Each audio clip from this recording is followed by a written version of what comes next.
Jūnija mēnesis visā garumā jau sen un tradicionāli ir izlaiduma laiks.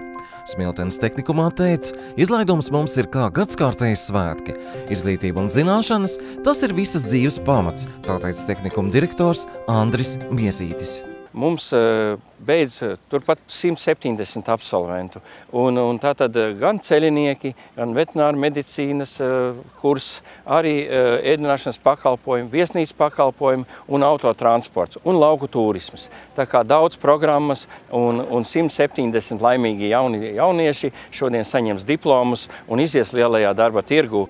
Smiltenes tehnikumam ir sena un tradīcijām bagāta vēsture, un kas šajā brīdī ļoti svarīgi, tehnikumā sagatavo jaunos profesionāļus arodos, kuri šobrīd Latvijā ir pieprasīti un ļoti nepieciešami.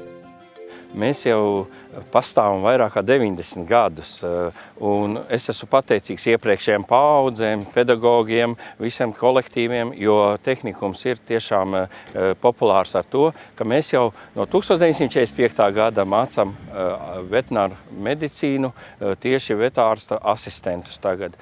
Un otra programma, kas mums arī ir zināma un pazīstama, tie ir ceļinieki. Protams, ir arī vēl citas programmas, kā piemēram viesnīcas pakalpojumi. Mēs mācām arī ilgus gadus, jau vairāk kā 40 gadus programma ir ēdināšanas pakalpojumi, arī lauku turisms, autotransports, tā kā populāras programmas, kuras nepieciešams ir šodien darba tirgu. Tātad Smiltenes tehnikumā jūs gaida jau šajā rudenī.